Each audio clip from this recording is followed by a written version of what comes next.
काम हालेर आयो एकछिन नुहाएर चाहिँ अहिले चाहिँ म भ्लग बनाइरहेको छु बिहानदेखि नै होइन। अहिले चाहिँ बिहानको 9 बजिसकेको छ।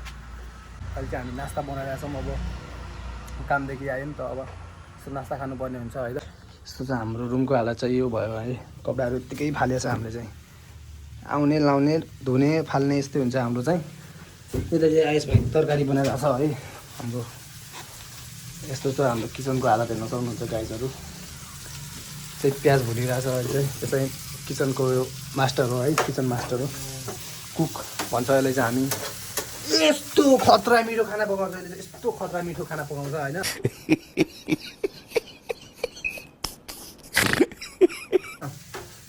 त्यस खाएपछि मान्छेहरू होइन कहिले पनि भुल्दैनन् क्या, त्यस्तो राम्रो खाना बनाउँछ अहिले चाहिँ, कहिले पनि भुल्दैन। मलाई त्यस्तै लाग्छ होइन, मलाई मिठो लाग्छ होइन। तर हिजो चाहिँ यसले कुहिएको आलु पकाएको थियो क्या, तारिफ त हान्नु पऱ्यो है, किनकि डेली खाना पकाउँछ नि त, त्यही भएर तारिफ हान्दिनँ गाइजहरू। कहिले काहीँ यस्तो तारिफ हानिदिनुपर्छ खाना पकाउनुको लागि। तर सबभन्दा मलाई अल्छी लाग्ने भनेकै खाना पकाउनु होइन। भाँडा माझ्ने मै हो सधैँ, त्यही भएर चाहिँ त्यसलाई खाना पकाउनु लगाइरहेको छु। सो त्यही हो गाइज, म चाहिँ अब डेली भिडियोहरू बनाउँदै गर्नेछु, सायद डेली भ्लगहरू बनाउँछु। सबैजनाले हेरिदिनु होला भन्न चाहन्छु, त्यही हो, माया गरिदिनु होला होइन। सानो सानो क्रिएटरहरूलाई चाहिँ अगाडि बढाउने प्रयास गर्नु होला सबैजनाले होइन। सो त्यही हो, दिउँसो भयो हामी के गर्छौँ सब देखाउने छु म चाहिँ। ल त गाइज, म चाहिँ ओछ्यान मिलाउनु लाग्यो, ड्याङ्की ड्याङ ओछ्यान मिलाउनु पर्छ सुत्नुलाई।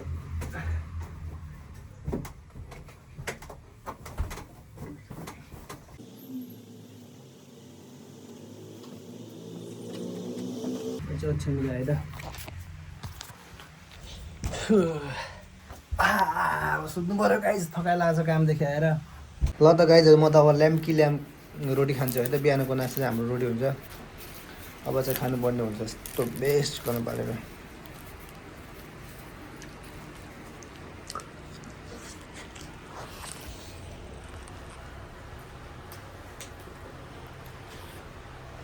फक्ला मिठो भयो।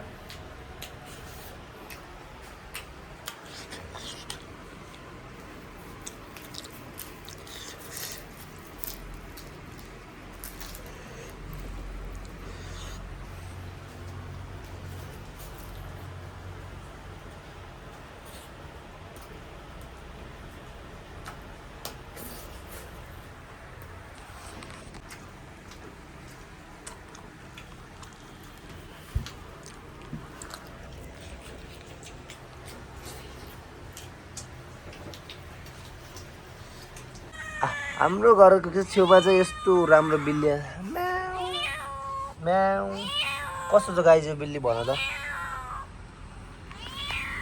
म चाहिँ भर्खर सुतेको थिएँ होइन, सुत्यो उठ्दाखेरि चाहिँ ठ्याक्कै हाम्रो घर यस्तो राम्रो बिल्ली आएर चाहिँ हेर्दा सरी सरी बा बा बा बा बा बा बा बा बा बा बा बा बा बा बा बा बा बा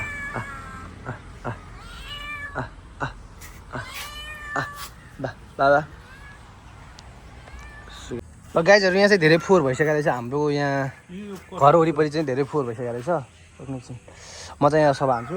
हामीले चाहिँ यहाँ खानासाना खाएर बनाएको बेस्ट चाहिँ यसरी कट्टामा राखेर एक ठाउँमा राखेको हुन्छौँ। साला राति यहाँको कुकुरहरू आएर पुरा चाहिँ यहाँको कुकुरहरूले चाहिँ तानेर खाएर यहाँ फोहोर पुरा जम्मा गरेर हुन्छ।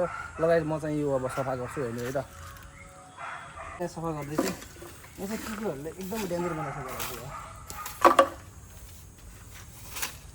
काम गर्नु पऱ्यो गाइज, काम सानो ठुलो हुँदैन होइन। यस्तो यस्तो यस्तो फोहोरहरू यहाँ कुकुरहरूले यस्तो छिर्पिटाइदिन्छ क्या। हामीले चाहिँ फोहोर जम्मा गरे हुन्छौँ होइन। राति चाहिँ हामी सुतेर हुन्छौँ होइन, थाहा हुँदैन नि त। अब भित्रको फ्यानहरू चल्या हुन्छन्, बाहिर चाहिँ कुकुरहरूले पुरा यो कट्टा काटकुट गरेर तानतुन गरेर चाहिँ पुरा फोहोर गरे हुन्छ। अब यो चाहिँ फोहोरहरू कति जम्मा गर्नु, हामी चाहिँ दिनका दिन जम्मा गर्छौँ। ती कुकुरहरूमा अब आएको गर्छौँ क्या, कतिखेर आउँछन् थाहै हुन्थेन। हालत एकदम गम्भीर भइसकेको छ गाइजहरू होइन। अब सफा नि गर्नु पऱ्यो यार।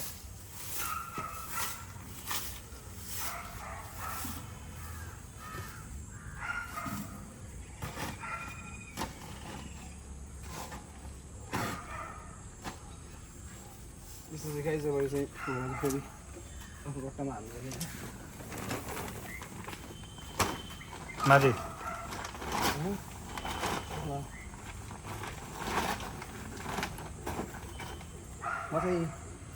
म चाहिँ काम चाहिँ सानो ठुलो लिँदिनँ होइन, जे काम पनि गरिदिन्छु होइन।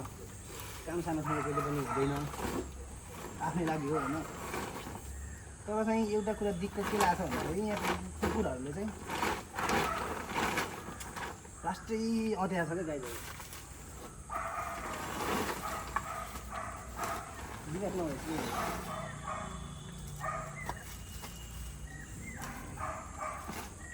अस्ति भक्का गरेको फेरि जस्तो हालत बनाएर लिङ्गले मेरो हात यस्तो भइसकेको छ गाईहरू। त्यो पनि हाल न त्यसमै। त्यो पनि फोहोर छ यार।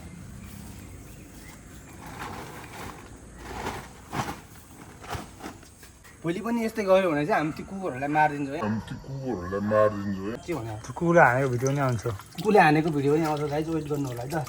अहिले चाहिँ बेलुकाको 6 पनि बजिसकेको छ होइन। म चाहिँ दिउँसो काम गर्थेँ, काम गर्दाखेरि चाहिँ भिडियो बनाउनु पाइँदैन, अलिकति बिजी नै हुन्छु म। त्यही भएर चाहिँ अहिले बेलुका भिडियो बनाउँदैछु।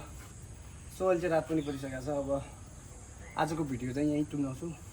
सो सबैजनाले माया गरिदिनु होला भन्न चाहन्छु, त्यही हो। सब्सक्राइब गर्नुभएको छैन भने सब्सक्राइब पनि गरिदिनु होला।